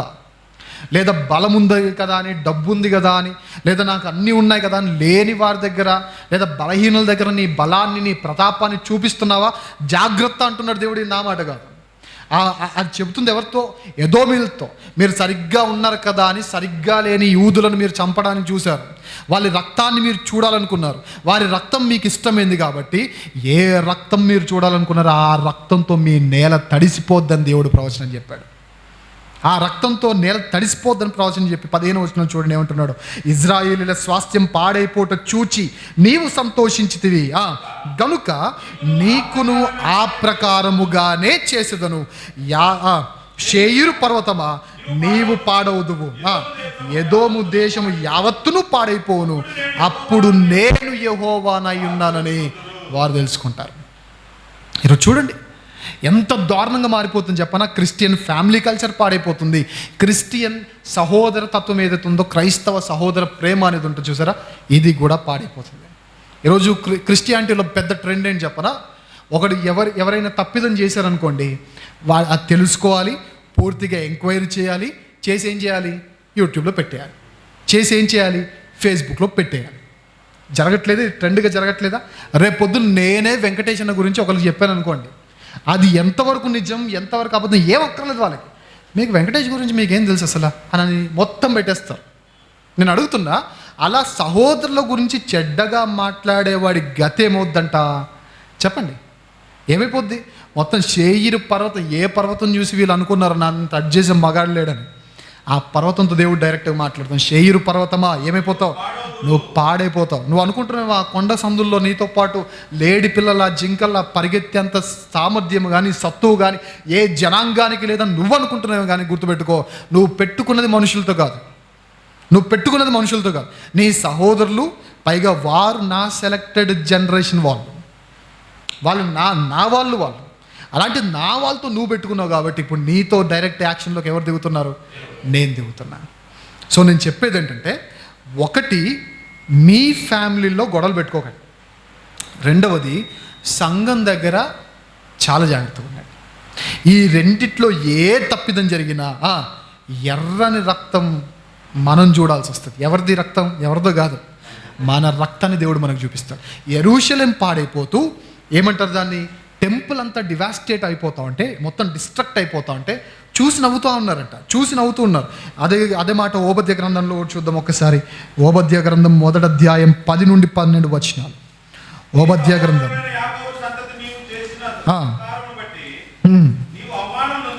తీశారా? పేజ్ నెంబర్ చెప్పాలా? తీశారు కదా, వెరీ గుడ్. నీ సహోదరులైన యాకోబు సంతతికి నీవు చేసిన బలాత్కారమును బట్టి నీవు అవమానం పొందుదువు, ఇక నెన్నటికీ లేకుండా నిర్మూలమవుతావు. మరలా చెప్తున్నాను, మీ ఫ్యామిలీస్లో ఒకవేళ గొడవలు ఉంటే వాటిని వెంటనే సరిదిద్దుకోండి. అన్నదమ్ముల మధ్య, అక్క చెల్లెల మధ్య గొడవలు ఉంటే వెంటనే రెక్టిఫై చేసుకోండి. సహోదరుల మధ్య గొడవ పెట్టుకున్నారంటే గుర్తుపెట్టుకోండి, ఎదోముకు దేవుడు చెప్పిన మాట ఏమని, నీవు ఎన్నటికీ ఉండకుండా నువ్వు ఏమైపోతావంట, నిర్మూలమగుదువు. నీవు పగవాడవై నిలచిన దినమందు, పరదేశులు వారి ఆస్తిని పట్టుకొని పోయిన దినమందు, అన్యులు వారి గుమ్మములలోనికి చొరబడి యెరూషలేము మీదకి చీట్లు వేసి దినమందు నీవును వారితో కలుసుకుంటువి కదా. నీ సహోదరుని శ్రమానుభవ దినమందు నీవు చూచి ఆనందించడం కరెక్ట్ కాదు. నువ్వు ఆనందించావు, నాకు కోపం వచ్చింది. నువ్వు హ్యాపీగా ఫీల్ అయిపోయావు, నాకు కోపం వచ్చింది. ఇప్పుడు నా హ్యాపీనెస్ ఏంటో నువ్వు చూస్తావు, నీ శాడిజం నువ్వు చూపించావు.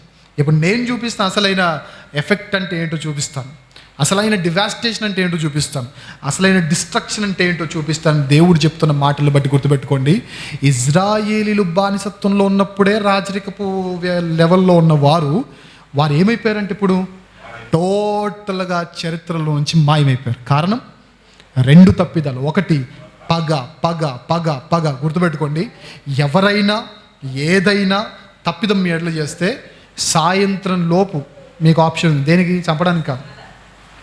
మీరు కోప్పడతారా, చెబుతారా, కోపంతో చెప్తారా, ప్రేమతో చెప్తారా, సాయంత్రం వరకు. వన్స్ సన్ ఈజ్ సెట్, సూర్యుడు అస్తమించిన తర్వాత ఏమైపోవాలి? సూర్యుని లైట్ మాయమైనట్టుగా మన కోపం కూడా మాయమవకుండా పడుకుంటే, నిద్రలోకి దిగితే ఎక్కడ దిగుతావు చెప్పనా? ఈ ఎదోమీల దగ్గర దిగుతాం. మరంతే, నిద్రలోకి పోరా చెప్పండి. మీరు అనుకుంటున్నారేమో ముఖ్యంగా కరోనా వచ్చిన వాళ్ళందరూ జాగ్రత్తగా వినండి. నిద్రలో మామూలుగా మళ్ళీ చెప్తున్నాను, నిద్రపోయే టైంలో, లేదా చాలామంది ఉంటారు నిద్రపోయే రకాల్లో 2 రకాలు ఉంటారు. ఒకటి నాలాంటి వాళ్ళు, భూకంపం వచ్చినా లేకరిక. నేను మనస్ఫూర్తిగా చేసే 2 పనులు ఏంటంటే, ఒకటి బాగా బైబిల్ చదువుతాను, ఇంకోటి బాగా నిద్రపోతాను. బైబిల్ చదివే టైంలో నన్ను డిస్టర్బ్ చేయలేరు ఎవరు, నిద్రపోయే టైంలో కూడా నన్ను. ఇంకంతే, నేను ఒకవేళ ఇంట్లో పడుకున్నప్పుడు అమ్మ వాళ్ళు బయటికి వెళ్ళిపోయి నేను ఇంట్లో తలుపేసి పడుకున్నట్టు నా నిద్ర అయిపోయేంత వాళ్ళు బయట ఉండాల్సిందే. మీరు సన్నీ అని పిలవండి, అరవండి, పోలీసులను పిలవండి, లాయర్లను పిలవండి, జడ్జిలను పిలవండి, అందరూ బయట నిలబడాల్సిందే. నేను అలా పడుకుంటే అంత హ్యాపీగా పడుకుంటాను. కానీ కొన్ని షుగర్ పేషెంట్స్ కానీ అలా టాయిలెట్స్కి బయటికి లేస్తూ ఉంటారు చేశారా, వాళ్ళు టాయిలెట్స్కి ఒకవేళ నిద్రలో మీరు లేవాలి అనుకుంటే లేచిన వెంటనే బాత్రూమ్కి వెళ్ళకండి. బెడ్ మీద కొద్దిసేపు ఒక 2 మినిట్స్ అయినా కూర్చోండి. ఎందుకంటే రెస్టింగ్ పొజిషన్లో ఉన్న బాడీ సడన్గా లేవగానే బాడీకి బ్లడ్ పంప్ చేయడానికి హార్ట్ కొంచెం స్పీడ్ పెంచుతుంది. చాలామంది మీరు గమనించలేదు, చాలామంది సినిమా ఇండస్ట్రీ వాళ్ళు కూడా, ఎవరు ఉంటారు కమీడియన్ ఎవరు ఉంటారు, ఆయన పేరు నాకు తెలియదు, లావుగా ఉంటారు. ఆయన బాత్రూమ్కి వెళ్ళి కుప్పకూలి చనిపోయాడు రాత్రి. ఎందుకంటే హార్ట్ అటాక్. అప్పుడు డాక్టర్లు అందరూ చెప్పిన మాట ఏంటంటే, దయచేసి నిద్రపోయేటప్పుడు ఒకవేళ మీలో ఎవరైనా మధ్యలో లేచి అలవాటు ఉంటే వెంటనే లేచి బయటికి వెళ్ళకుండా కొద్దిసేపు కూర్చుని ఆ తర్వాత బాత్రూమ్కి వెళ్ళండి. అలా వెళ్తే మీకు మంచిది తప్ప, లేదంటే హార్ట్ ఆగిపోయే ప్రమాదం ఉంటుంది అని చెప్పారు. ఎందుకు ఈ మాట చెప్పనా, ప్రతిరోజు రాత్రి 2 గంటల నుంచి 4 గంటల వరకు మనం అన్నిటికంటే వీకెస్ట్ జోన్లో ఉంటాం. మన బాడీ అన్నిటికంటే వీకెస్ట్ జోన్లో ఉంటుంది. అండ్ ఇంకో విషయం చెప్పాలంటే, మీకు అర్థమవడానికి ఒక విషయం చెప్తున్నాను. పాము కరిచిన వాళ్ళని రాత్రి పడుకోవద్దంటారు చూడండి, విన్నారా? పాము కాటేస్తే, ఈరోజు నాకు పాము కాటేస్తే ఇంకా నాకు ఎంత నిద్ర వచ్చినా నేను పడుకోకూడదు. ఎందుకంటే వన్స్ నా బాడీ రెస్టింగ్ పొజిషన్కి వెళ్ళిపోయిందంటే దాంట్లో ఉన్న పాయిజన్ నా బాడీ మీద అటాక్ చేసే అవకాశం ఉంది. సో నేను పడుకోనివ్వరు నన్ను. అలా బాడీ అనేది రెస్టింగ్ పొజిషన్లో వెళ్ళిపోదు. నేను ఎందుకు ఇదంతా చెప్తున్నా అంటే, నువ్వు కోపాన్ని సూర్యుడు అస్తమించే లోపు నువ్వు చంపుకోకుండా కోపంతో పడుకున్నావు అనుకోండి, రాత్రి 2 నుంచి 4 మధ్యలో ఉన్న ఆ వీకెస్ట్ జోన్లో ఒకవేళ నీ హార్ట్ ఆగిందంటే ఎక్కడికి వెళ్తాను చెప్పండి.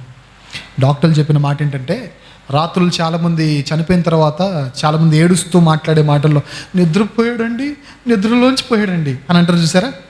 ఆ నిద్రలోంచి పోయిన సందర్భాలన్నీ జరిగిన ఒక 100 కేసులు తీసుకుంటే 95 కేసులు రాత్రి 2 నుంచి 4 మధ్యలో చనిపోయిన వారు. అంతెందుకు అమ్మమ్మ డెత్ కూడా ఇంచుమించు ఆ టైంలో జరిగిందే. ఎవరికైనా, నాకైనా మీకైనా ఎవరికైనా సరే, అప్పుడు మీరు అందరూ ఉన్నారు, నేనే లేను. సో ఎవరికైనా సరే ఆ టైం చాలా వీకెస్ట్ పాయింట్. సో మీరు ఏం సరి చేసుకుంటారా, రాత్రి 2 లోపే అన్నీ సరి చేసుకొని పడుకోండి. ఏదైనా తర్వాత ఏమైనా అయిందంటే ఇంకా అంకులు అన్న ఇంక ఎవరు కాపాడడానికి ఉండరు. ఇక్కడ నుంచి ఫోన్ చేస్తారు, అంకులు అని ఫోన్ చేస్తారు. వీరు ఆ పదం మీద కానీ నాకు నవ్వు వస్తుంది, ఎందుకో తెలియదు కానీ అంకులు అంటారు. ఇంక మీరు ఏ అంకులు మిమ్మల్ని రక్షించలేడు. నిజం. ఇర్మియా గారు ఇజ్రాయేల్ గురించి ప్రార్థన చేద్దాం అనుకున్నప్పుడు దేవుడు అంటాడు ఇర్మియాతో, ఏమని చెప్పనా, ఇర్మియా నువ్వు వాళ్ళ గురించి ప్రార్థన చేయకు. ఒకవేళ నా మాట కాదు నువ్వు ప్రార్థన చేసినా నేను నీ మాట వినా. ఇర్మియా గ్రంథం 11వ అధ్యాయంలో ఆ మాట ఉంటుంది. చూద్దాం, కొన్ని వచనాలు చూపించి నేను ముగించేస్తాను. ఒకసారి యెహెజ్కేలు గ్రంథము 25వ అధ్యాయం 12వ వచనం చూడండి. యెహెజ్కేలు గ్రంథం 25వ అధ్యాయం 12వ వచనము. యెహెజ్కేలు గ్రంథము 25వ అధ్యాయము 12వ వచనాన్ని మనం చూద్దాం. చదవండి ఎవరైనా. ప్రభువైన యెహోవా ఈ మాట సెలవిచ్చుచున్నాడు, ఎదోమీయులు యూదా వారి మీద పగ తీర్చుకొనుచున్నారు, తీర్చుకొనుటలో వారు బహుగా దోషులైరు. అసలు పగ తీర్చుకోవడం ఎవరి పని చెప్పండి? దేవుని పని. కానీ మనకి చాలామంది కోపం ఎక్కువ ఉంటుంది చూసారా.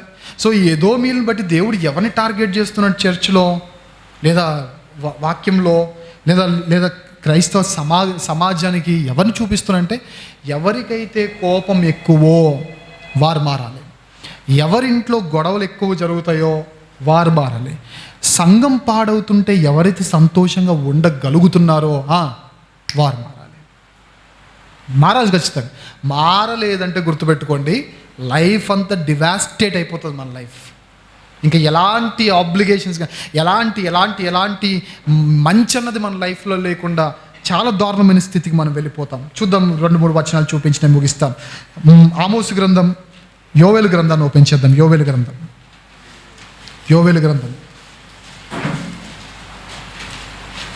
గ్రంథము 3వ అధ్యాయము 19వ వచనం చూద్దాం ఒకసారి.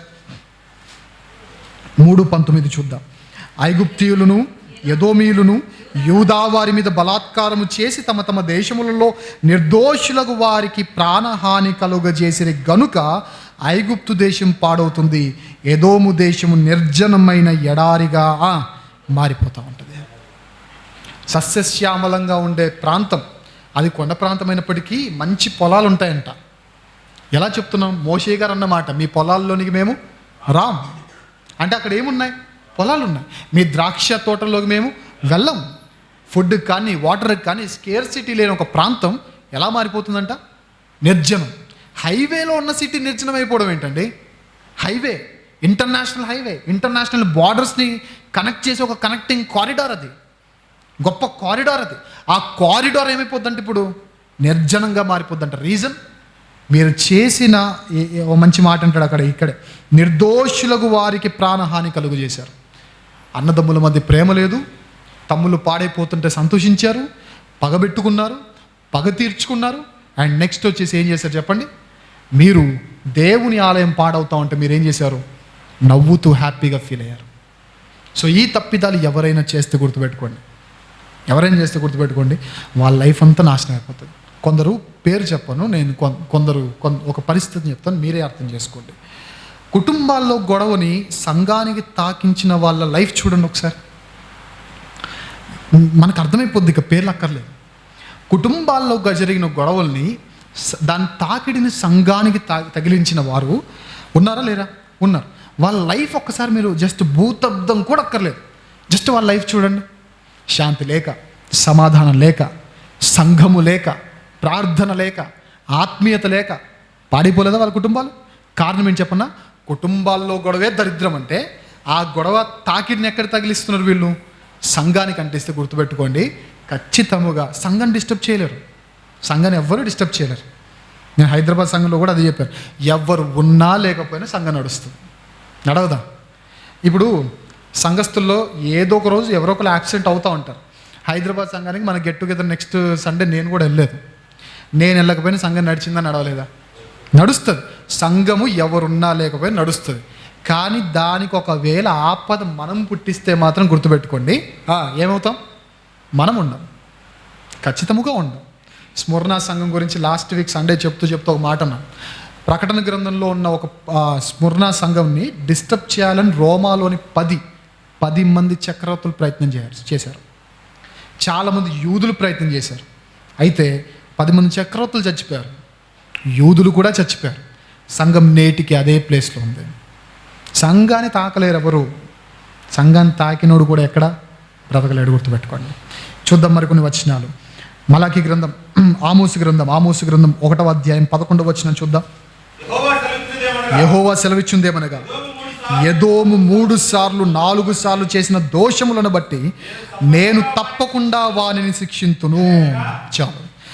వారు కనికరము చాలించుకొని ఖడ్గం పట్టుకొని ఎడతెగని కోపంతో తనకు సహోదరులకు వారిని మానక చీల్చి వచ్చాను. ఏం చేస్తున్నాడు చూడండి, తేమాను మీద అగ్ని వేస్తాను, అది బొస్రా యొక్క నగరమందులను దహించేస్తుంది. మానక సహోదరుల మీద ఈ నిందలు వేయడము, ఈ చేయడము, ఇలాంటివి ఉంటే చూసారా, అది అపవాది లక్షణం. దేవుడు అంటాడు ప్రకటన గ్రంథంలో, దివారాత్రములంట మానక తన సహోదరుల మీద ఏం చేస్తుందంట? నిరారోపణ చేయువాడెవరు? అపవాది. అపవాది లక్షణం మనలో ఉంటే ఖచ్చితంగా మనం కూడా పాడైపోతాం. పాడైపోయిన పట్టణమా అంటున్నాడు, నిర్జనంగా మారిపోతాం మనం కూడా. అలాంటి తప్పిదాలు మనం చేయకూడదు. మరలా జ్ఞాపకం చేస్తున్నాం, పగ మీలో ఉంటే చంపుకోండి, కోపతాపాలు మీలో ఉంటే చంపుకోండి, మీ కుటుంబాల్లో కలహాలు ఉంటే చంపుకోండి. సంఘస్థితి బాగాలేకపోతే మనం సంతోషంగా సంఘస్థితిని చూస్తూ కూడా సంతోషంగా మన అంత సాడిస్టిక్ మోడ్లోకి వెళ్తే మాత్రం మారిపోండి. లేదంటే మారిపోకపోతే మాడిపోతాం. జాగ్రత్త. మనం మారకపోతే ఏమైపోతాం? మాడిపోతాం పక్కా. ఇది ఇక తిరుగులేని ఆన్సర్, ఇది గన్ షాట్ ఆన్సర్ అని దేవుడు చెప్తున్నాడు. ఇక చివరిగా మలాకి గ్రంథంలో మనం చూస్తే, మలాకి గ్రంథము 1వ అధ్యాయం 3వ వచనం చూద్దాం ఒకసారి. ఏశావును ద్వేషించి అతని పర్వతమును పాడు చేసి అతని స్వాస్థ్యమును అరణ్యమందున్న నక్కల పాలు చేస్తేమి, మనము నాశనమైతిమి, పాడైన మన స్థలములను మరలా కట్టుకొందుము రండని ఎదోమీయులు అనుకొందురు. అయితే సైన్యములకు అధిపతి యొగు యెహోవా సెలవిచ్చినదేమనగా, వారు కట్టుకొన్నను నేను వాటిని. ముందే దేవుడు ప్రవచనం ఇచ్చేసాడు ఏమని? మీలో ఉన్న ఈ భయంకరమైన క్రూరత్వాన్ని బట్టి ఒకవేళ మీరు మళ్ళీ డెవలప్ అవుదామన్న నేను మాత్రం డెవలప్ అవ్వనివ్వను అన్నాడు. కాబట్టి మీకు ఎవరి మీద పగ ఉంటే మనం చేయాల్సింది ఏం చెప్పినా, పగ తీర్చుకోవడం మన పని కాదు. మీకు ఎవరి మీద అయితే కోపం ఉందో ఇంటికి వచ్చి భోజనం పెట్టండి, ఇంటికి తెచ్చి భోజనం పెట్టండి. కానీ చాలామంది ఇంటికి వచ్చిన వాళ్ళకి భోజనం పెట్టకుండా పంపిస్తారు, అదొక దరిద్రం. ఉన్నారు కదా ఇలాంటి వాళ్ళు. ఇంటికి వస్తే నువ్వు నా పగదానివి, పగోడివి అని చెప్పేసి భోజనం పెట్టకుండా పంపిస్తారు. చెప్పాలంటే మీ పగ వాళ్ళ లిస్ట్ అంతా రాసుకోండి. నిజంగా వారానికి ఒకరిని ఇంటికి పిలిచండి. బిర్యానీ చేస్తారా, దమ్ బిర్యానీ చేస్తారా, ఫ్రైడ్ పీస్ బిర్యానీ చేస్తారా, అందులో రొయ్యలు వేస్తారా, లేదా పీతలు వేస్తారా, ఏదో ఒకటి వేసి మంచి భోజనం పెట్టి, సారీ బ్రదర్స్ లేదా సారీ సిస్టర్, ఇక నుంచి మనకు పగొద్దు, ద్వేషం వద్దని మీరు చెప్పండి. నువ్వు బిర్యానీ పెడితే బిర్యానీకి లొంగిపోయేదాన్ని కనిపిస్తున్నాను ఏంటి అని వాళ్ళంటే వాళ్ళ సంగతి దేవుడు చూసుకుంటాడు. నెక్స్ట్ బిర్యానీలో వాళ్ళ ముక్కలు వేసేస్తాడు దేవుడు, సరిపోతుంది. మీరు మాత్రం ఎలాంటి తప్పిదాలు చేయకండి. ఎందుకంటే దేవుడు చెప్పిన మాట, మీ పగవాని ఇంటికి పిలిచి మీరు భోజనం పెడితే అతని తల మీద నిప్పులు కుప్పగా పోస్తాం. నీ సహోదరుడు ఒకవేళ నీ శత్రువు పడిపోయినప్పుడు నువ్వు సంతోషిస్తే దేవుని కోపం వాడి ముందు నుంచి మీ మీదికి తిరుగుద్ది. అదే జరిగింది. ఎదోములో ఆ శేయరు పట్టణాన్ని ఎదోముకి ఇచ్చింది ఎవరు? దేవుడే. ఆ స్వాస్థ్యంలోనికి ఎంటర్ అవ్వద్దని ఇశ్రాయేలుకి చెప్పింది ఎవరు? దేవుడే. అంటే ఎదోము పట్ల కూడా దేవుడు కన్సర్న్ చూపిస్తే ఆ కన్సర్న్ వీరు కాపాడుకున్నారా? కాపాడుకోలేకపోయారు. మనల్ని కూడా దేవుడు ఎంత కన్సర్న్ మన పట్ల చూపించినప్పుడు కాపాడుకోవాలంటే గుర్తుపెట్టుకోండి, ఈ లోపాలు ఫ్యామిలీలో, రిలేటివ్స్లో, చర్చ్ విషయంలో ఈ లోపాలు లేకుండా మనం జాగ్రత్త పడాలి. ఇది ఎదోమీల చరిత్ర బిబ్లికల్గా. చివరిగా ఒక మాట చెప్పి నేను ముగిస్తాను. అయితే ఈ ఎదోమీలు ఇంతటితో మరి ఇప్పుడు ఎక్కడున్నారు అని అంటే, యూదులు తిరిగి వచ్చేసిన తర్వాత జరిగిన రాజకీయ సందర్భాలు కొన్ని ఉంటాయి. మలాకి గ్రంథం నుంచి మత్తయి సువార్త వరకు 400 సంవత్సరాల డార్క్ పీరియడ్లో మక్కాబీయులు అనే ఒక తెగ పుట్టుకొని వచ్చారు యూదుల నుంచి. వీళ్ళు రోమీల మీద యుద్ధానికి తెరలేపిన ఒక తెగ. మక్కాబీయులు అని రోమీల మీద యుద్ధానికి లేచిన ఒక రాజకీయ వ్యవస్థ. ఈ మిగిలిపోయిన ఎదోమీలందరూ మక్కాబీయుల్లో జాయిన్ అయిపోయారు. ఈ మక్కాబీలో జాయిన్ అయిపోయిన తర్వాత వీళ్ళు మళ్ళీ మొత్తానికైతే ఆ జరిగిన రాజకీయ చదరంగంలో మొత్తానికి అప్స్ అండ్ డౌన్స్ని బట్టి రోమా సామ్రాజ్యం వీళ్ళని టేక్ ఓవర్ చేసిన తర్వాత గ్రీకు సామ్రాజ్యంలో ఎదోము అనేది ఇదూమయగా మార్చేశారు. గ్రీకు సామ్రాజ్యం తర్వాత రోమా సామ్రాజ్యం వచ్చింది. ఈ రోమా సామ్రాజ్యం టేక్ ఓవర్ చేసిన తర్వాత రోమా చక్రవర్తుల్లో ఒక అధికారి అంతిపతేర్ అనే ఒక ఎదోమియుడైన ఒక వ్యక్తిని తన సామ్రాజ్యంలో ఒక అధికారిగా నియమించాడు. పేరేంటి చెప్పండి? అంతిపతేర్ అనే ఒక వ్యక్తిని తన సామ్రాజ్యంలో అధికారిగా నియమించాడు, రాజుగా నియమించాడు. ఆ అంతిపతేర్ కొడుకే బైబిల్లో మనకు కనబడుతున్న హేరోదు. యేసుప్రభు వారిని అప్పగించిన, యేసుప్రభు వారికి శిక్ష విధించిన వ్యక్తి ఉన్నది చూసారా, ఇతను ఎదోమీయుడు. ఎదోము చరిత్ర బైబిల్లో మనకి ఎక్కడి వరకు ఉంటుందంటే ఈ హేరోదుతో మనకి ఎండ్ అయిపోతుంది. తర్వాత ఈ హేరోదు ఇతను చేసిన డెవలప్మెంట్ని బట్టి, కట్టించిన సిటీస్ని బట్టి ఇతని మహా హేరోద్ అని పిలుస్తారు. ఆ తర్వాత ఎదోమీల జాడ మనకు బైబిల్లో కనబడదు. కానీ AD 68 లేదా AD 65 ఆ టైంలో జెలోతీయులు అని యూదుల్లో ఒక తెగ పుట్టుకొని వచ్చింది. ఒక రకంగా చెప్పాలంటే మతం కోసం ఏమైనా చేయగలిగేవారు వాళ్ళు. ఇప్పుడు మనకు కనబడుతున్నారు కదా, మతం పేరుతో మారణ హోమం చేసేవారు ఉన్నారు చూసారా. జెలోతే అనబడిన సీమోను అని యేసుప్రభు శిష్యుల్లో ఒక ఆయనకి పేరు, జెలోతీయులు. సో మిగిలిపోయిన యూదులందరూ ఈ ఎదోమీలందరూ ఎవరిలో కలిశారంటే జెలోతీయుల్లో కలిసిపోయారు. వాళ్ళు రోమీల మీదకి యుద్ధానికి వెళ్ళారు. మొత్తానికి రోమీలు వాళ్ళందరినీ నాశనం చేశారు. ఇప్పుడు ఎదోమీలు ఎక్కడున్నారంటే ఆ దేవునికి తెలియాలి కాదు, లేరు. ఇజ్రాయేలీలు పుట్టకముందే రాజరిక వ్యవస్థలో ఉన్న వారు ఇప్పటికీ ఇజ్రాయేలీలు ఉన్నారు, కానీ ఎదోమీలు. కారణం ఒకటి, పగ చంపుకోలేకపోయారు.